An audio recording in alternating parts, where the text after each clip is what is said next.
어떤 자리가 있었어요. 군영 안에서 한 사람의 목이 잘리는 자리였답니다. 잘리는 사람이 다름 아닌 제준의 친척이었어요. 친족 합벌되는 사람이 군법을 어겼지요. 다른 사람 같으면 적당히 덮어줬을 거예요. 자기 사람이잖아요. 그런데 제준은 자기 손으로 칼을 들었답니다. 친척의 머리가 떨어지는 그 자리에서 부하들이 모두 등을 떨었답니다. 제준이라는 사람이에요. 영천 출신. 어려서부터 책을 좋아하는 청년이었답니다. 다른 청년들이 칼을 휘두를 때 제준은 책을 펴고 글을 읽었지요. 사람들이 그랬대요. 저 청년은 학자가 될 사람이지 무관이 될 사람은 아니다. 그런데 그 조용한 학자 청년이 후일후한 최고의 강직한 장수가 될 줄은 누구도 몰랐어요. 제준이 청년이 됐을 무렵 천하가 무너졌어요. 왕망의 정치가 너무 가혹해서 백성이 들고 일어났죠. 영천도 도적대가 약탈을 했어요. 제준은 그때 책을 덮었어요. 책상 앞에서 글만 읽을 수 없는 시절이라는 걸 깨달은 거예요. 유수가 영천을 지날 때 제준이 휘하에 들어갔어요. 처음엔 군령을 정리하는 문관 같은 자리였죠. 부하들끼리 다툼이 일어났을 때 제준이 차분하게 양쪽을 다스리는 모습을 유수가 봤거든요. 누구의 편도 들지 않고 옳고 그름지만 따지는 그 모습. 유수가 어깨를 두드렸답니다. 너는 큰 그릇이다. 유수가 즉위한 후 제준에게 군법을 맡겼어요. 그 자리는 누구나 꺼리는 자리였답니다. 처벌하는 사람마다 원망이 쌓이니까요. 그런데 제준은 사양하지 않고 받았어요. 법이 있어야 군대가 있고 군대가 있어야 천하가 있습니다. 그러던 어느 날 사건이 터졌어요. 한 부하가 백성의 곡식을 빼앗고 부녀자를 욕보였지요. 군법으로는 사형이었어요. 그런데 그 부하가 제준의 친척이었답니다. 친족 합벌되는 사람이었어요. 부하들이 다 제준의 눈치를 봤죠. 이건 좀 봐줄 거 아닌가. 그런데 제준이 가만히 죄를 다 따져 물었답니다. 법대로 하라. 부하들이 머뭇거렸어요. 제준의 친척을 누가 베겠어요. 그러자 제준이 직접 칼을 들고 나갔어요. 친척이 무릎 꿇고 빌었지요. 삼촌, 한 번만 봐주십시오. 제준이 한참 그를 바라봤답니다.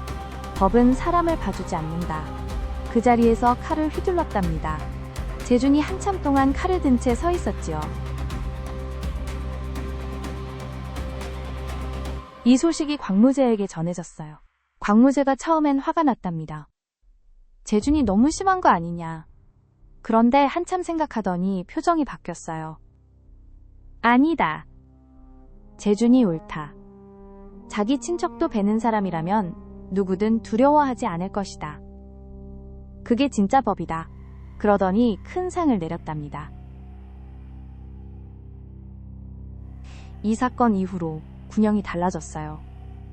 친척이라고 봐주지 않는 사람한테 누가 함부로 굴겠어요. 약탈도 사라지고 부녀자를 건드리는 일도 사라지고 제준이 한마디 했어요. 법은 사람을 죽이는 게 아니다. 한 사람을 베어 100사람을 살린다. 제준은 그 후 큰 전쟁에 여러 번 나갔어요. 그중 농서외효 토벌이 가장 컸답니다. 외효는 광무제에게 항복했다 배신했다를 반복하던 자였어요. 제준이 그 선봉이었답니다. 농서 땅이 험해요. 산이 가파르고 길이 좁고 그 험한 길을 한 발 한 발 나아갔어요.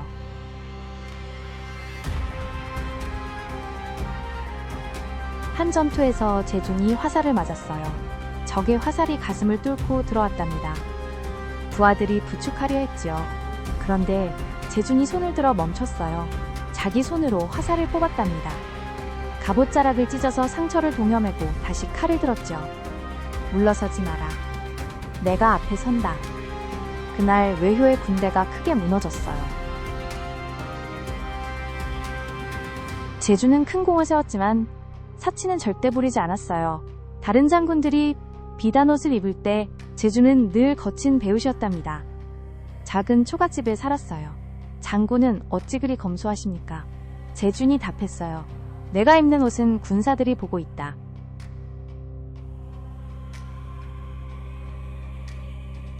실제로 그 검소함이 군사들의 마음을 얻었답니다. 한 번은 군량이 떨어졌을 때 자기 몫의 곡식을 군사들에게 다 나눠주고 자기는 굶었어요. 부하들이 그 모습을 보고 다 같이 굶기를 자청했답니다. 그런데 재준의 청렴이 너무 심해서 가끔은 자기 몸까지 상하게 했어요. 큰 부상을 입어도 약을 사 먹지 않았답니다. 군의 곡식으로 약을 사면 안 된다고 생각했거든요. 부인이 그랬대요. 당신 좀 가지고 사세요. 재준이 웃었어요. 내가 가진 것보다 더 가지면 그건 백성의 것을 빼앗는 거다. 재준이 한 번은 큰 병이 났어요. 화살 맞은 옛 상처가 도진 거예요. 광무제가 직접 찾아갔답니다. 네가 아프면 짐도 아프다. 약이 필요하면 짐의 곳간을 다 열어라. 재준이 고개를 저었어요. 태아의 곳간은 백성의 것입니다. 재준이 병석에서도 외효토벌의 마지막을 지휘했어요. 침상에 누워서 명령을 내렸답니다. 외효는 무너졌고 농서가 평정됐어요. 재준이 마지막 승전 소식을 듣고 한마디 했대요. 이제 폐하의 천하가 거의 다 됐구나.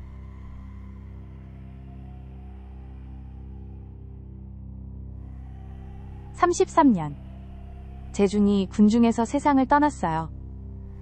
40즈음. 너무 일찍이었지요. 침상 옆에 비단 옷도 큰 재산도 없었어요.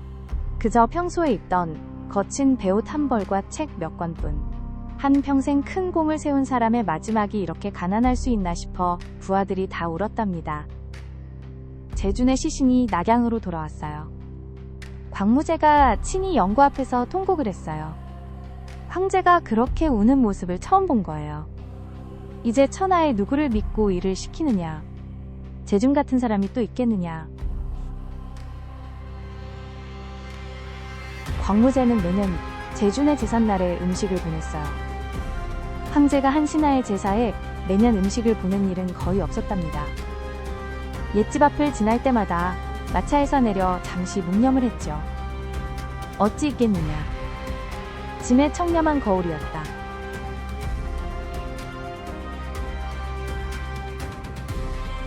재준이 죽은 후 광무제가 큰 동록을 내렸지만 부인이 거의 다 사양했답니다. 남편이 평생 가지지 않은 것을 제가 어찌 가집니까? 작은 집에서 검소하게 살며 자식들에게 한마디만 가르쳤지요. 너희 아버지처럼 살아라.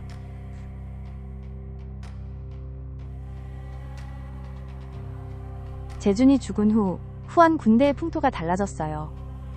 장군들이 사치를 부릴 때 누군가 재준 장군이 그랬느냐 하고 말하면 다들 입을 다물었답니다. 한 사람의 청렴이 한 시대의 풍토를 바꾼 셈이었지요. 광무제가 그랬대요. 재준이 죽어서도 짐의 군대를 다스리고 있구나. 명제가 즉위한 후 문대에 28명의 공신 초상화를 모셨어요. 재준의 초상화도 걸렸답니다. 갑옷이 다른 장군들 것보다 단출했어요. 후세 사람들이 그랬어요. 재준은 무공으로도 큰 사람이지만 청렴으로 더 큰 사람이다. 큰 공을 세운 장군이라면 사치도 좀 부리잖아요. 그런데 재준은 죽을 때까지 거친 배우셨어요. 자기 친척을 손수 베어버린 그 강직함, 평생 사치를 거부한 그 검소함, 그 두 가지가 재준을 신의 자리에 올린 거였답니다. 재준의 고향 영천에 작은 사당이 세워졌어요. 그 안에는 재준이 평소 입던 거친 배옷 한 벌이 모셔져 있다고 해요. 비단도 황금도 아닌 거친 배옷 한 벌. 그게 재준이 평생 가졌던 전부였답니다. 사람들이 그 옷 앞에서 한참을 서 있었지요.